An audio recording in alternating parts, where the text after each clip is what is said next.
କାହାଣୀ ଭାବର ପ୍ରଭାବ।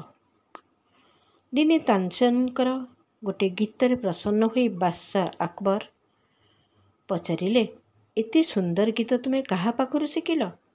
ତାନସେନ ଉତ୍ତର ଦେଲେ, ମୋର ଗୁରୁ ହରିଦାସଜୀଙ୍କ ପାଖରୁ। ଆକବର କହିଲେ, ଚାଲ ତାଙ୍କ ପାଖକୁ ଯିବା। ତାପରେ ଆକବର ତାନସେନକୁ ନେଇ ତାଙ୍କର ପୂରା ମଣ୍ଡଳୀ ସହିତ ହରିଦାସଜୀଙ୍କ ପାଖକୁ ଗଲେ। ହରିଦାସଜୀ ଈଶ୍ୱର ଭକ୍ତିରେ ପ୍ରତିଦିନ ମତ୍ତ ହୋଇ ରହିଥାନ୍ତି। ଈଶ୍ୱର ଭଜନ ବ୍ୟତୀତ ସେ ଅନ୍ୟ କୌଣସି ଗୀତ ଗାଉନଥିଲେ। ଗୋଟିଏ ଗୀତ ଶୁଣାଇବା ପାଇଁ ବାଦଶାହ ହରିଦାସଜୀଙ୍କୁ ପ୍ରାର୍ଥନା କଲେ। ବାଦଶାହଙ୍କର ମିନତି ଶୁଣି ସେ ଗୋଟିଏ ସୁନ୍ଦର ଭଜନ ଗାଇଲେ। ଆକବର ବହୁତ ଖୁସି ହୋଇଗଲେ। ତାଙ୍କର ଯଥୋଚିତ ସତ୍କାର କରି ଫେରି ଆସିଲେ। ଦିନେ ସଭାରେ ଆକବର ସେହି ଭଜନଟିକୁ ଗାଇବା ପାଇଁ ତାନସେନକୁ କହିଲେ। ତାନସେନ ଗାଇଲେ, କିନ୍ତୁ ବାଦଶାହ ସେଦିନ ପରି ଆନନ୍ଦ ଅନୁଭବ କଲେ ନାହିଁ। ଆକବର ତାଙ୍କୁ ପଚାରିଲେ, ସେଦିନର ଆନନ୍ଦ ଆଜି କାହିଁକି ମିଳିଲା ନାହିଁ?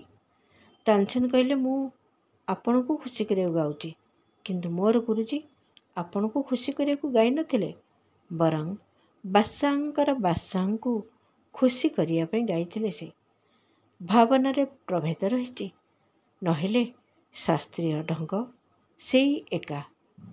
ଲକ୍ଷ୍ୟ ଅନୁସାରେ ଭାବର ଉଦୟ ହୋଇଥାଏ ତଥା କାମରେ ସେହି ପ୍ରକାରର ପ୍ରଭାବ ମଧ୍ୟ ସୃଷ୍ଟି ହୋଇଥାଏ।